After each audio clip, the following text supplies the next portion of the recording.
a lot of people start on the first. A lot of people like Roaring 20s Fast. If you follow Roaring 20s Fast, just like it's spelled out, they're calling 1 million young people to fast. I'm part of that group as well. And a lot of people are using this week to get ready for Monday the 8th and start Monday the 8th. Use this week to wean off of everything from caffeine and sugar and processed foods, which makes it, I think, a lot easier for sure to fast. But I'm going to answer a few questions that came in, and then I'm going to go back here and look at the questions on both Instagram and Facebook. So put your question in as I'm going through. One of the questions that came in, I want to throw out there first a big disclaimer. I'm not giving medical advice, okay? I'm not a doctor. I'm not a physician. I encourage everyone to talk to their physician before altering their lifestyle through diet and fasting and things like that. Because if you're on medication, that can play a role. And you'd want to tell your doctor, here's what I'm doing. Will you help me? Or do you have some advice? If you ask them, hey, I'm thinking of a prolonged fast, they're probably going to tell you no, because the medical industry only has about 6 hours in training in nutrition and how the body works. So, but again, disclaimer wise, you want to definitely talk to them. So spiritually speaking, that's the goal. Spiritually speaking, that is the goal. Prayer and fasting are like a spiritual weapon. It's the 1-2 punch. What it does is you're starving the flesh. And once you're starving the flesh, you're saying no to the flesh. As just a result of that bodily discipline, it allows you to experience a more fullness of the Spirit. And I know that by experience without a shadow of a doubt. Also, we see throughout the Bible that Paul was in prayers and fastings often. Jesus fasted to begin his ministry. The disciples fasted before they chose some new disciples, and they fasted to get to understand God's will. Nehemiah fasted for direction and going before the king and rebuilding the wall. Ezra fasted in order to receive protection. Esther fasted because she was going to go before the king as well in a different type of scenario. David fasted, Moses fasted. I mean, I think you get the picture here that it has tons of spiritual benefits. So that's the goal. And how it works is, the Bible, here's what's difficult. The Bible says when you fast, but it doesn't say here's how to fast. And so, you read about Jesus's 40-day fast. Not many people can do that. We know that the early church fasted. We know that, the Didache or the Didacte, however you want to pronounce it, early church writings, fasting was a part of their lifestyle. Even John Wesley, the Methodists, a lot of the books I read on revival, the precursor to revival has often been prayer and fasting. And so, but the Bible doesn't tell us how to do it. So that's where wisdom comes into play. That's where you seeking the Lord comes into play and asking God, okay, Lord, what do you want me to do? I want you to direct me. I think it's either Rees Howells or Hal Reese. I always get confused. I think it's Rees Howells. He was an intercessor during World War II, I believe. Could have been World War I. But he would just eat like one meal a day, and God blessed it in powerful and profound ways. So, water fasting is really biblically speaking, that's the model, because you're cutting off nourishment. So, but that takes a little bit of wisdom. But that's why we do it. The spiritual benefits are first and foremost, but there are huge, huge physical benefits as well. And that's why we want to use wisdom. How do I know if God is calling me to fast? Again, you can put in your comments on Facebook and also Instagram, and I'll try to get to them, or your questions in the comments. I'll try to get to them in a little bit. But what the question that came in, how do I know if God is calling me to fast? And that's a big question. I've struggled with that before, even currently, because you don't want to fast too much and become legalistic and rigid. It's like, if I just do this, God will do this, but it's a spiritual discipline that's very important. So my thought is this. The Bible says when you give, when you pray, when you fast. So many times we don't need to pray for something if it's already in the Bible. Lord, should I give to this family in need? I don't know. Let me pray about it. Now, that might be wise because you don't know if you'll be enabling them. I'm assuming you understand that. But, should I pray about praying? No. Should I pray about fasting? No. You can go into a fast. Hey, I'm just going to miss breakfast and lunch today. Lord, I'm going to seek you instead. And that's biblical. But if you start to get, it becomes a work and it's part of a routine or a ritual and not a powerful time with the Lord, then you want to, break that off. My thought is we should have a fasted lifestyle. The reason I say that is because I don't think we should just, okay, I'm going to fast this on January 1st, and then I'm going to pig out the rest of the year until January 1st comes around again. That's called giving into gluttony. That's called giving into the lust of the flesh. So how do you know if God's calling you to fast? I would pray about it. I'm assuming this person means maybe an extended fast. There's times where God will confirm with dates, or people will give you just that word you need. It really, hey, I feel God has put this in my heart that, I don't know, 7 days, 7-day water fast, and you've already been praying about that. You're asking for confirmation. So we do know that fasting is biblical. We do know that we are called to do it, even if you don't feel like it.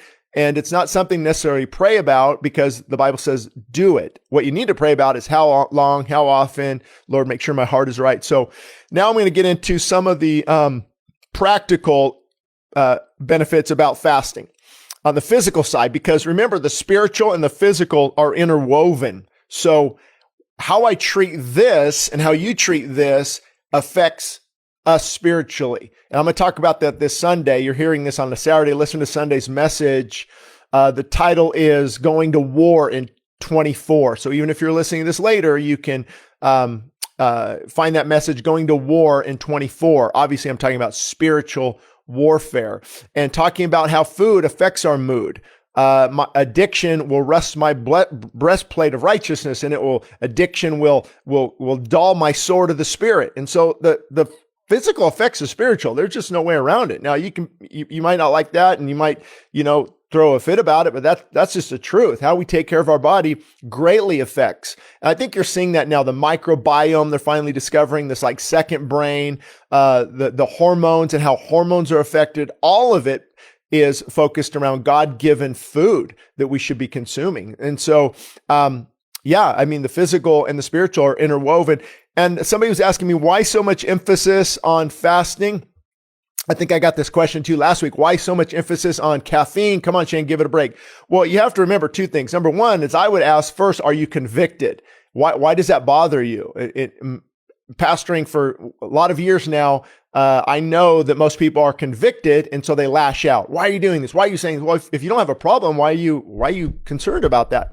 Number one. Number two is because it's that time of year. Hello, it's New Year's resolutions. Hello, people are wanting to try to get in shape, and when you feel better, when you look better, when I'm slimmer and not caving into King's stomach, I feel incredible spiritually and mentally and emotionally, and we just want to help people. So it's that time of year. Of course, we're going to talk about a lot. People want to fast. It's New Year's resolutions, and New Year's resolutions fail often because they're short term, and we need to have a long term lifestyle in mind. So that's why I talk about it a lot right now, because that's what we're doing.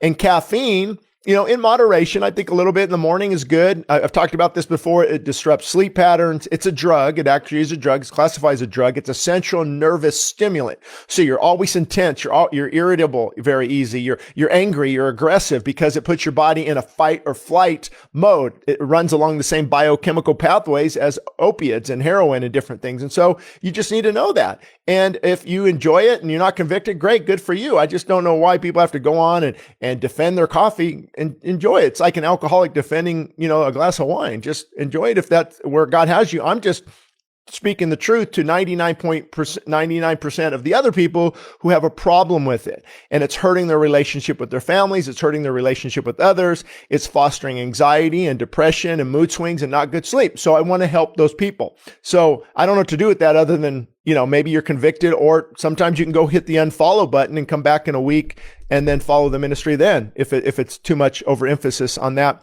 The next question, again, you can put your questions in here and I'll try to get to them in a little bit if I get a chance here. Well, that's the point of this, so I got to go quickly. How often should I fast? Is it okay to fast 48 hours every week? Well, again, I would go back to the Lord. Lord, what do you want me to do? I think for health reasons, it's good to fast, maybe once a week, like a day a week would be a good goal to shoot for. But again, are you on medication, type 2 diabetes? Is intermittent fasting better? 48 hours every week. I can't say. Again, I'm not in a position to tell people what to do in this area, but they can take it to the Lord. I think a 48-hour fast every week would be pretty cool for a while, especially if you have some weight to lose and you want to spend the weekend seeking God instead. The spiritual comes first, but the physical components are pretty amazing. Does fasting help stomach acids or ulcers? Yes, it does. Absolutely. Because what creates issues of the stomach and ulcers often, it's often stress, of course, and that's a whole different podcast, but the foods we consume, acid, citrus types, fruits, the food we consume causes a lot of these problems. So withdrawing from the food actually is going to help a lot of these problems that we have. I'm a diabetic. How long can I fast? Again, that's between you and the Lord and talking to your doctor. I mean, type 1 diabetes where you need insulin, you have to take insulin every day. Insulin is a fat storage hormone where glucagon is the opposite of insulin. It helps with fat reduction. And so that's one problem with diabetes is, especially type 2, is we're giving the body more of what we actually don't need. But because we're resistant to insulin because of too much garbage in our diet and not a lot of activity, we've got to push more insulin into the bloodstream to process the glucose and blood sugar. So my answer would be, I'm a diabetic. How long can I fast? Again, take it to the Lord, your doctor. It would depend though. Type 2 diabetes, and it's not too bad. Maybe onset. You're just now dealing with it. You're not on a lot of medication. Are you on metformin or are you on some other kind of medication? Because it can affect, liver production of glucose with fasting. And so, but you can Google Dr. Jason Fung. Dr. Jason Fung has a lot of videos. Dr. Berg, Dr. Daniel Pompa, Peter Attia, Ben Greenfield, Gary Brecka, a lot of information on intermittent fasting works really good for diabetes. It helps to lower their blood sugar levels, and it helps get them on the right path. But you have to be strategic. You have to be wise. If you're on medication, it would be good maybe to wean off. I know that there are different, like True North with the Alan Goldhammer will get people off medication and then they will take them through fasting. So fasting is actually really good for a diabetic, type 2 diabetic, but you have to be strategic on how you do it. How severe is your blood glucose level? How much medication are you on? How healthy are you? I mean, there's so much in there I couldn't even really answer. Taking electrolytes during a long fast, is that okay? Well, there's two schools of thought. I think of Alan Goldhammer and I think of Dr. Berg. They say completely the opposite on this. And what I have to do is I have to try to look through the lens of a biblical perspective. So technically, no, you wouldn't need to take electrolytes because your body has enough stored vitamins, minerals, electrolytes. And as you're fasting, as the fat cells, especially being broken down, your body begins to assimilate these things. And then it gives your body the potassium, the sodium, and the electrolytes that you need in the right amounts. But that's why we feel sick sometimes and run down, because we're not getting enough electrolytes. And so the thought is to give yourself electrolytes and then bring up that potassium level, that sodium level. Now you're feeling better. Okay, you balance that out. It's just a delicate balance because, if you drink too much water, you're flushing out electrolytes. If you take in too many electrolytes, you could really, throw the balance off. And remember, electrolytes have to do with electrical pulses. That's why the heart can sometimes have palpitations and things if the electrolyte balance is off. So it's really important. Again, I can't give medical advice. Personally, I don't have a problem with taking a minimal amount of electrolytes if I need to. If I can tell I'm really run down, I just need to get some sodium in my system. But also from a biblical perspective, they would take water often, running down off of rocks in the mountains. And that's actually where you get a lot of trace minerals. And things like that from the soil. And so because we're not doing that now, does that mean we need to supplement our diet more with these things? And possibly so. So personally, I try to go as long as I can without electrolytes, but if I need to, take some to feel better and preach or something, I will definitely do that. I'm on dialysis. What can I eat? What about fasting? Okay, I would, again, point you back to your physician, do a little research on this. As many of you know, dialysis is taking out the blood through a system, a filtering system, because the kidneys can't function well, and it's cleaning the blood and then putting it back in the body. So that I would be eating very clean, whole life-giving food. But I don't know how, as the blood is moving through and being cleaned, how your diet is going to affect that. I would be careful because, but I have seen people on dialysis. I once went and prayed with a guy. Actually, he was going to get off of dialysis and he knew he would only have about a week left and he was just done with it. And I prayed with him, but he's eating fast food all the time. He's overweight. And I wonder how much he could have really helped his body had he cleaned up his diet and just even began walking and things like that more. Can I fast when I'm on medications? Again, put in your comments. If you're watching this later on any of the social media outlets, you can put in comments and I'll try to get to them in a future podcast, but this is live right now on January 6th. And we are in the process of releasing my book, Feasting and Fasting, one chapter at a time. So what I want you to do is go to Rumble, not YouTube. YouTube took chapter 1 off within 4 hours of us putting it on. I don't know why. So chapter 1, the spiritual benefits of fasting, is available right now on Rumble at my page and the church page right now on Rumble. Okay. So go to that, hear about the spiritual benefits of fasting, and hopefully that will help a little bit. And again, you can put your comments and I'll try to get to them. Fasting on medication. Again, you have to do some research. It depends what medication. Are you taking Coumadin for blood thinner? Are you taking statin drugs for lowering cholesterol? And see, let's say you're taking high blood pressure medication.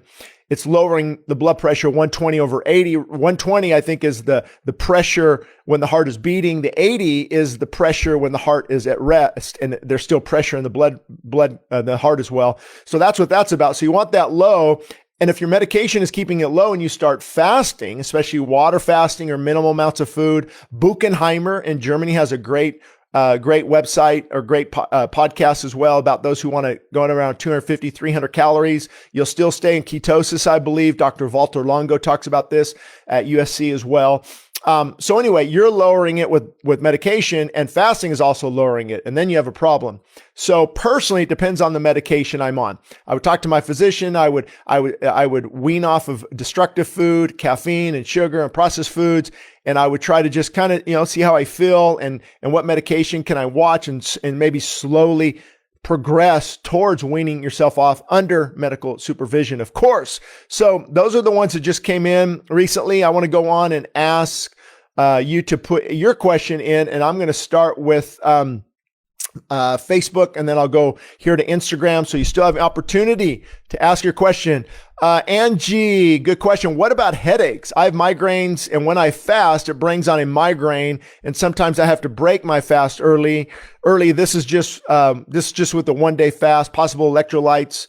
That's migraines. I mean, that's a whole nother issue on what causes them. And I'm sure you sound, pretty health conscious. I'm sure you've experimented with different foods, and food types, different types of diets to see what brings it on. I mean, caffeine, the first thought I had is if you stop caffeine, it's going to bring on a headache for a few days. But I wouldn't say, having a headache the first day is due to electrolytes. That sounds more like, and we have to remember, not feeling good is going to be a process of the fast. So again, it depends how bad the headache is. Can you weather the storm for a day and then try to get just a good night's sleep and then see how you feel in the morning? That's kind of what I would do, depending on how bad you feel. Or can you take just a little bit of maybe some juice to offset it, so that way you're still on minimal calories. But again, I would take that one to the Lord for sure. And then Avery, yes, Dr. Berg is good for keto. There's different diets out there. I talk about this in the fasting book as well that we're releasing. I just look at what the Bible says. So when it comes to meat and dairy, I look at what the Bible says. I just saw a ridiculous video yesterday on plants are trying to kill you. No, they're not. No, they're not. The phytochemicals in plants are warding off insects, but they have a very good effect on the body. I think it's called hormesis. what doesn't kill you makes you stronger. And that's true. You can look up, I think Dr. David Sinclair talks about this. When plants are stressed, the phytochemicals that they produce is very good for our body. And that's why cold water therapy is really popular right now, because it shocks the body. It shocks the body, and getting out in the heat, sauna, running and jog, you've got to do hard things. The body has to be challenged. And the more you tax him, believe it or not, fasting puts the body in a not a restful state. You do rest, but fasting and exercise are actually I don't even know what the right word is. They are they're hard on the body. And so what happens is there's an immune response, and that's where the benefits of fasting come from and the healing properties take place. And so anyway, now I will go to Instagram. There's I don't know if I'll get to all of them. I'm going to try to. So put your question in the Instagram, and we'll look at the next one on, let's see, how do I keep my mind from a legalistic mentality? I think that's for a lot of us that fast, we have to be very, very careful. Legalism is basically, I'm following these rules, or I'm doing this ritual, and God, you better come through. I'm pretty spiritual. I'm a spiritual guy. Look how often I fast. Like the Pharisee, I fast, what do you say, twice a week, and this sinner doesn't. And so legalistic really is a mindset. So wisdom and legalism run close parallels together. They do, because wisdom tells me to fast. Wisdom tells me to do certain things. But if I do them with the wrong heart and for the wrong reason, then wisdom becomes legalism. So what I try to do is, Lord, keep me humble, keep me broken. Do you want me to fast? Do you want me to take a break? I might take a break from fasting for a while, because I've done a lot over the last couple of years, seeking the Lord, writing books. And so that's what I do. Legalism is a mental battle. And saying humble and broken, saying, Lord, I'm not going to judge others. I just want more of you. I know you don't love me more, but I sure love you more when I'm fasting. And it's just, you just take those thoughts captive, and you get back to humility, and make sure you're not doing something works based, because that will definitely turn into legalism. Can you drink tea while fasting, or just water? Okay, well, here's where this takes an interesting turn. Why is a person fasting? So if a person is fasting, let's say they've got stage 3 cancer and they're fasting, then they want to go deep. They want the healing to go deep. And so if you start bringing in different teas with sweetener or caffeine, it's a little bit counterproductive. So it depends on what type of tea. If you're talking herbal tea, then, no sweetener, herbal tea, that's many people recommend that. Or one reason why they don't is because there are electrolytes, there are vitamins and nutrients in that tea. So what happens is you're fasting, let's say water only, and now you have some tea, and now you're introducing some phytochemicals and some nutrients and some things in the body's, going to utilize that. And so it kind of can put things off kilter, depending on how deep you're going, how serious you're going with your fast. But yeah, sometimes I will drink tea myself, even green tea. The key is to not put anything in it, they said, because it will kick you out of ketosis. However, a lot of people say and teach that something like MCT oil or cream in your coffee won't kick you out of ketosis. And technically they're right, because to get ketosis is when your body is out of carbohydrates and now it's burning fat as fuel, ketone bodies. So a little bit of fat is not going to kick you out of that. That fat will be converted, I believe, and different things could happen. But even a little bit of juice, like at Buchenheimer Wilhelmli, I think it's pronounced in Germany, they have people on a little bit of juice and soup, keep them under 300 calories a day with amazing results, and keep them in ketosis. And so it's a balancing act. Too much food, and then you knocked out of ketosis. Also introducing even MCT oils and cream in your coffee, things like that could slow down autophagy, because now your body has the cream and the MCT oil, so it will stop getting fuel from other areas, cancer tumors or plaque in the arteries, and it will begin to consume what you just had. So you have to be careful there too. Personally, I don't get too crazy about it. I just, how am I feeling? Lord, is it okay to have some herbal tea? Even like a couple people recommend a little bit of honey. Wow, that's going to knock you out of key. Well, what are your goals? I mean, if at the end of 30 days, I'm down 25 pounds and I feel incredible, I've done some deep autophagy and some incredible ketosis has taken place. I've feel great spiritually and my blood pressure is down. Am I going to complain I had a little honey? Absolutely not. Now, on the flip side, true fasters will say, well, that's not fasting. You broke your fast. I mean, okay, technically you did, but I'm not trying to please you. I'm trying to please God. So I'm not really concerned about the opinions of others. Number one. Number two is, yes, if you can avoid those things, the cleaner you can go, the better. The cleaner you can just stick with water, the better, for sure. But again, we're so diluted and polluted and malnourished in our culture today that water fasting, I think, was a lot easier back when, we weren't addicted to so many different things. And then the next question, again, put them in Facebook here or Instagram. I'll try to get to them. How can you help with the withdrawal feelings? How can you help with withdrawals when you withdraw? So again, I talk about this in my books, so you can look the book Help I'm Addicted. Help I'm Addicted. I think I actually we put that on audio recently. So this one, Help I'm Addicted. It has a whole chapter on withdrawals, and you can actually go to the church website, Westside Christian Fellowship, westsidechristianfellowship.org, and begin reading it now. Westsidechristianfellowship.org, under free ebooks, click the PDF and start reading it now on withdrawals. But the short answer is, you can't really do much because that's kind of the process of detoxing. However, you can really minimize it by weaning off of caffeine, processed foods, meat and dairy, and sugar before you begin your fast. Although that's not doable for everyone.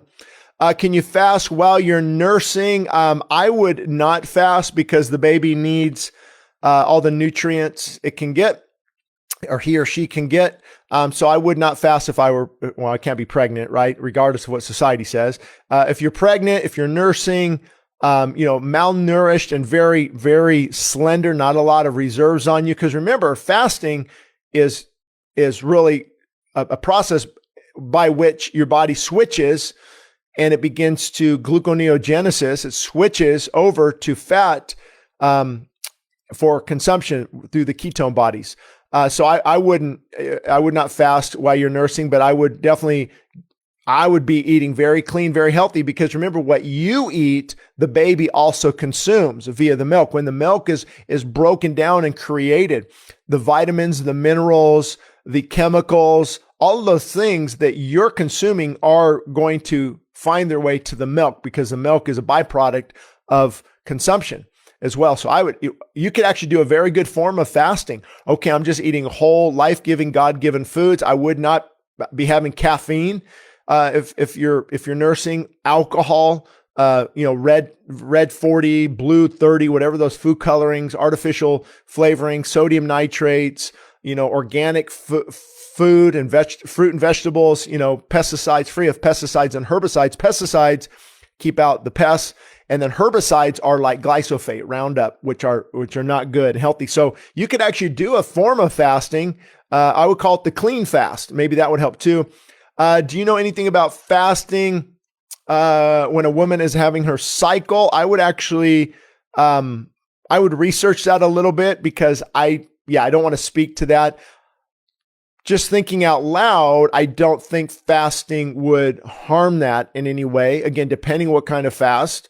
Are you getting electrolytes and things like that? You're not losing enough blood where it's going to affect health at all, really. How can you help with the withdrawal feelings? Oh yeah, feeling cold, shaky, and nauseous. Well, if you're going to push through, normally if you feel really bad, I mean, most recommend stopping the fast. However, the irony is we feel pretty bad when we're fasting, and that's the detox portion of the fast. And it's actually good sometimes to get through it knowing, okay, my body's cleaning itself. However, I don't want to recommend that. Especially feeling cold is normal. Shaky and nausea, you're nauseous.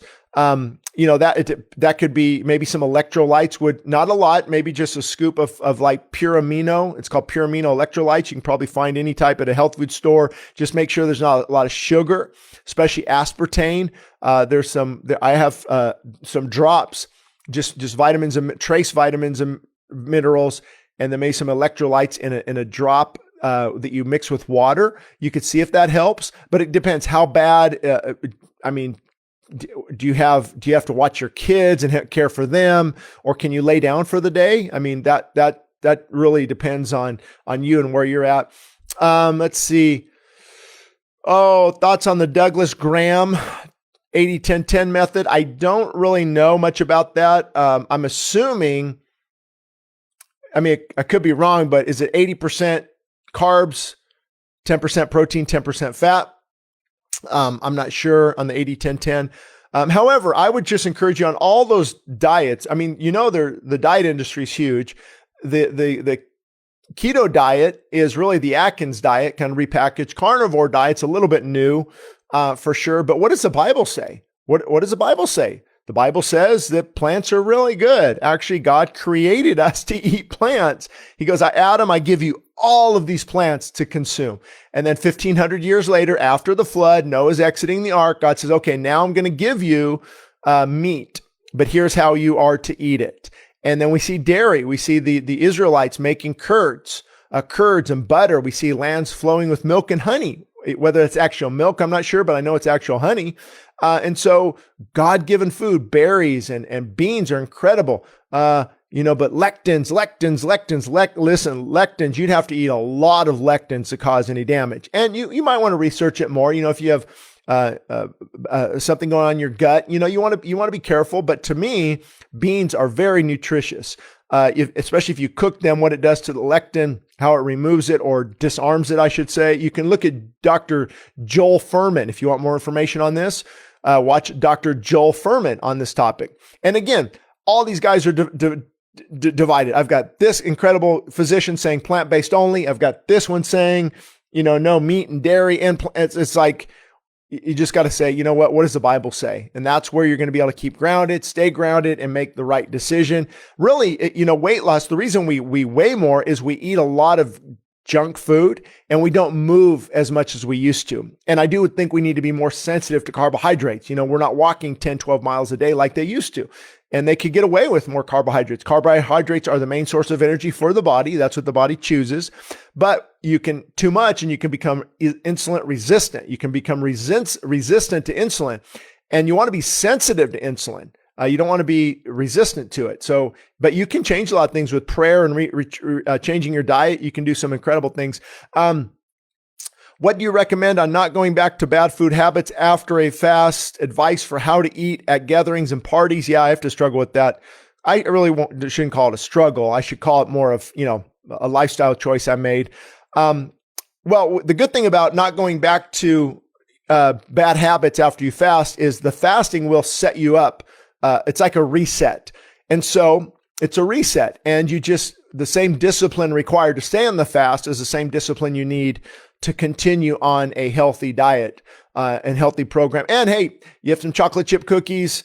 Oh, well, I'm going to get back on track. I don't eat 100% good all the time. Obviously I'll have, I do pretty good, but for me, I just feel better. People are like, oh, you're not having fun. You're having pizza. No, I don't feel very good. I want to take a nap. I'm moody. Food affects me. And so I think I'm just being a better steward of my body. And it's not about not having fun. I actually have a lot of fun when I'm eating good and fasting and controlling my appetites, or rather than allowing my appetites to control me. And so, yeah, at gatherings and parties, it depends how many you go to. Usually, when I go, I'll plan on, if it's a birthday party, maybe I'll have a couple bites of a cake, but I won't, or a muffin or something, but I won't have a lot.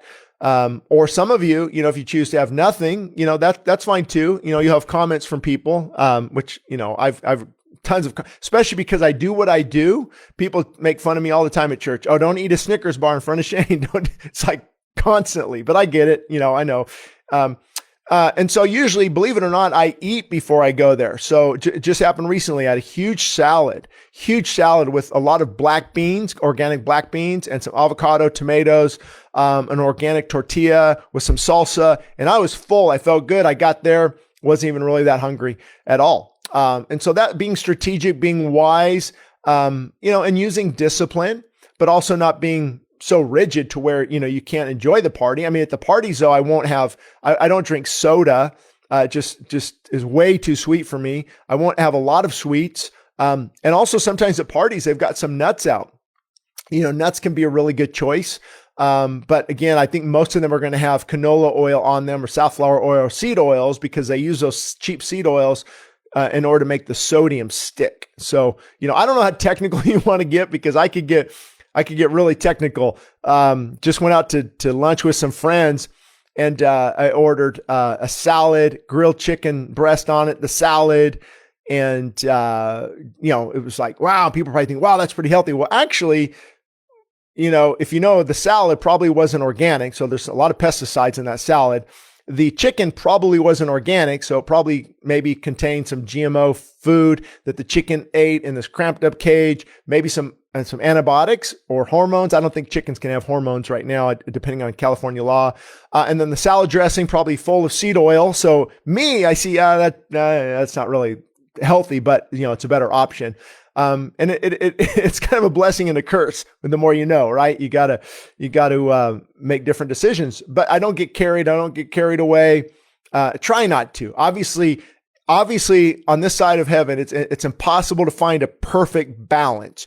You're probably going to either tilt toward bad food, junk food, kind of loss of control, gluttony, or you're going to gravitate towards, maybe too hardcore. Think of David Goggins kind of guy, right? Just too hardcore, not going to let anything touch these lips. It is not, whatever. And, that's kind of hard too, because you want to push your kids away. Granted, most of my kids are following my approach and my wife's approach of eating healthy. So that's good. But I think trying to find that healthy balance is good. But for some of us that put on weight easy, for some of us that's struggling, maybe pre-diabetic, we do have to draw lines in the sand and not feel ashamed about that whatsoever. I will draw lines in the sand and I do not care if God is wanting me to really dial my health in. Let's see, what is the right thing to eat after fasting? You can do some research on this. It depends how long the fast is. I mean, if you're talking a couple of days, not much. If you're talking a week, you really want to give it a few days of what they call refeeding because you want to avoid refeeding syndrome. Refeeding syndrome is when you've fasted for 7 days or 10 days. I remember even when I did a 40-day fast. You can find it on Amazon Prime. You can even find it, I think, still on YouTube or a Rumble. Go to Rumble, find it there. It's called 40-day Pastor's 40-day fasting journey. And I went days and days and days without anything, but then sometimes I have a little bit of juice. Sometimes I had a little bit of some nuts. And so when it was over, I thought, I can start eating again. Oh, no, sir. Boy, oh boy, did I pay the price. Even having a little bit now and then, it kept your gut bacteria, your microbiome at a very low level, and the stomach probably closed up a little bit. So you have to be very careful. So I would recommend coming off your fast, you start with some light fruit juice, mix it with water, some freshly squeezed orange juice, maybe mix it with some water. A couple hours later, some more. Maybe the next day, try some slices of that orange, some watermelon, maybe a little bit of soup and bone broth. You just have to use wisdom. It's actually going to be harder to restrain the body, I believe, in the refeeding phase than it is to begin the fast. So you have to be really careful. Is chicken, I don't know what that is, tikka masala, a good choice for a fasting food? It depends. What do you mean by fasting? Because when you're fasting, you're not eating food. So if you're talking about like intermittent fasting, I'm not really sure. But if your type of fast consumes food, you want to have it in moderation, not very much, and you want to make sure it's healthy, God given. So is the chicken? I would personally I would stop eating meat and dairy and anything like that during a fast because it's, the cleaning effects of juicing and health and not a lot of juice because it has fructose and sugar. That's a whole nother podcast. But I would make sure the chicken is very clean and minimal amount. If you do go that route, let's see here. if you get irritable when you're fasting, it kind of defeats the spiritual aspect. Yeah, that is so true. But to me, it's part of the journey. The first couple days, you're going to be moody. You might want to make sure you're off of work, and it does defeat the spiritual aspects. But I've noticed over the years that fasting, normally the spiritual benefits come later. It's delayed gratification. Sometimes I'll wake up and worship is just incredible. My heart is just broken before the Lord, maybe on day 3 or day 4 or something. And it just feels incredible. But then the next day is difficult. The next day, that's why it's faith and trust and persevering, even when there's challenges. And then often, not always, often the spiritual benefits come after the fast. Can you start off with intermittent fasting? If you're new to fasting, yes, I would actually recommend that. That's a great idea. Even some juice. And with juicing, you don't have a lot of fruit. Like if I have a cup of juice, it's going to be maybe 50 calories, 60 calories. That's it. Not the normal 120. And mix it with some water. You mix some greens in there. It's not to give you this burst of sugar from fructose. The juice is actually just to provide a minimal amount of nutrients so you don't get sick. So you don't want to have a lot of sugar. And a lot of the stores now have organic cold pressed juices, which are really good. Organic means they're free of pesticides, herbicides, fungicides. And then cold pressed means it wasn't heated in the pasteurization process. That's a whole nother, I think juice shouldn't be pasteurized. So that's why you want to, do it at home. But the cold press process, if they do it right, retains a lot of the nutrient value. Let's see here. Couple more questions I can get to. Let's see here. So if you have any other questions, say what they are now in comments or forever hold your peace. I'm going to go to Facebook real quick. What about dry fasting? Dry fasting. I knew that comment would come up. Dry fasting, I think that was an Esther fast, dry fasting. So I'm going to tell you the good, the bad, and the ugly. The good is with dry fasting, where you're not drinking any water.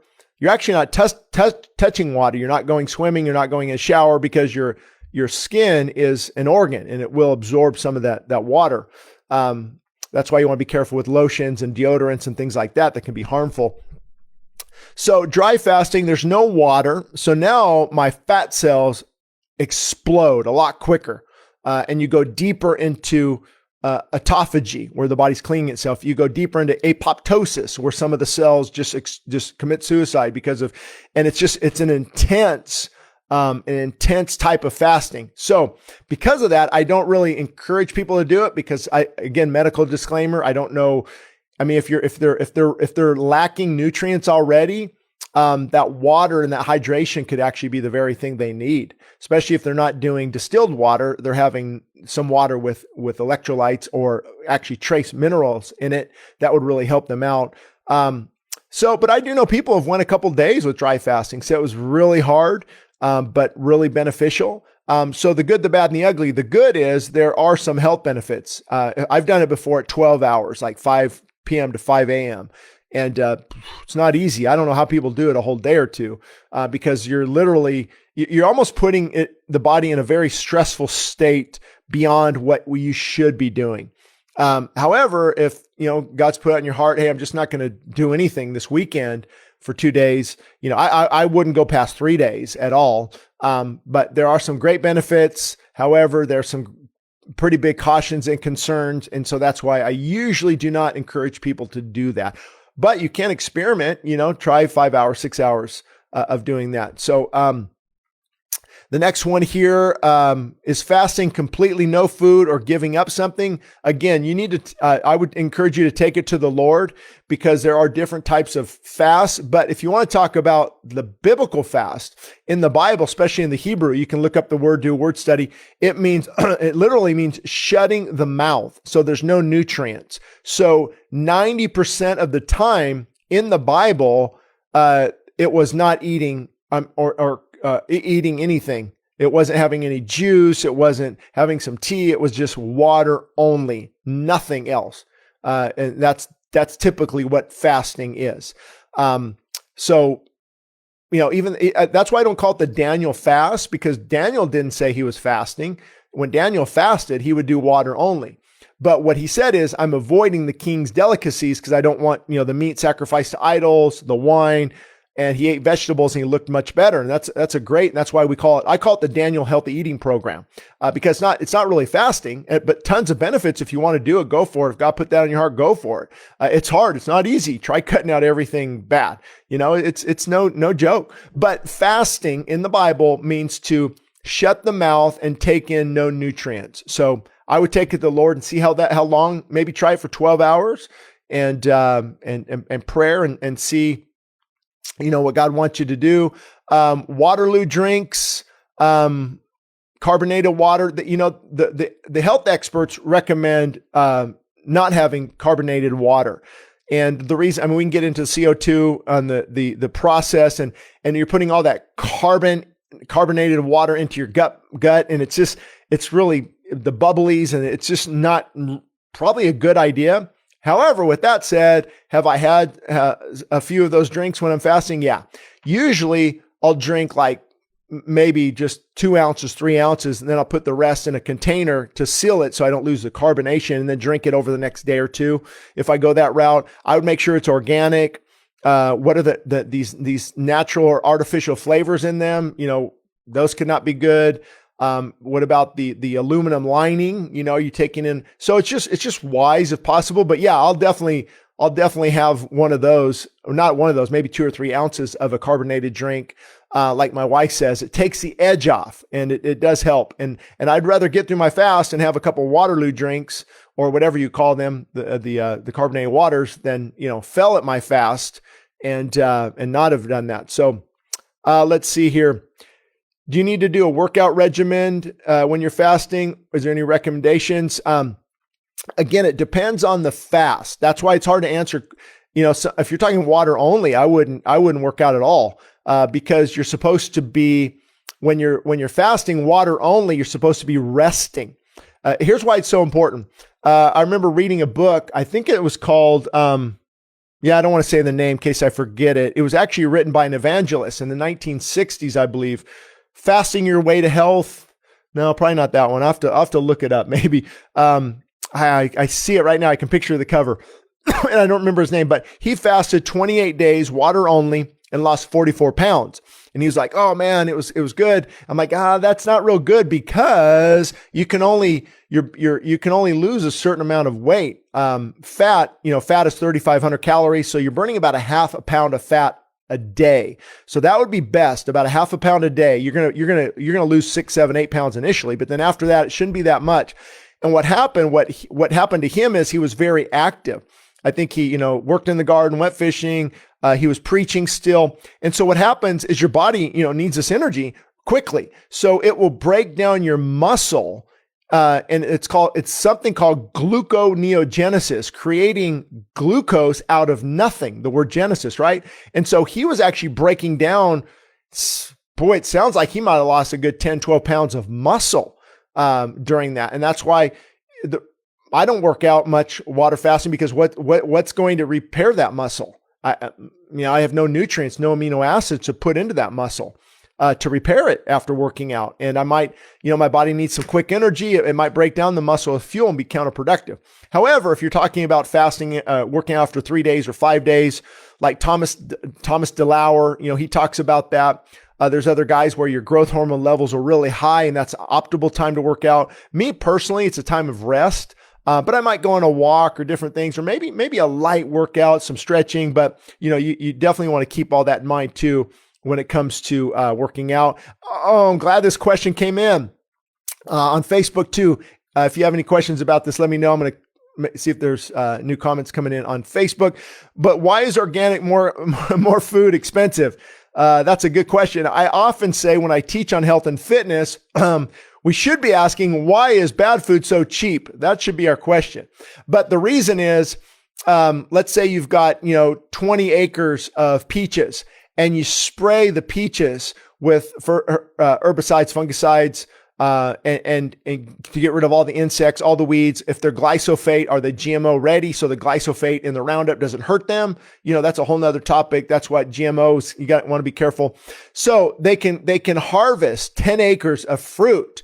And because they're harvesting 10 acres of fruit, they can sell it at a lower price. So organic, normally means certified organic, and they're not using a lot of these chemicals. So they're going to lose probably 20% of their crop because they can't save it. The animals are going to get to it, the insects. So out of that 10 acres, they're only going to be able to sell 8 acres of food. Not only that, it's more expensive, I think, to farm that way. And so therefore a pound of peaches, that kind of stuff, is going to cost more than the pound of peaches from a non-organic farm. But when it comes to organic, you want to be strategic. You can find some incredible deals on organic beans. And sometimes I won't buy organic avocados or bananas, trying to save money.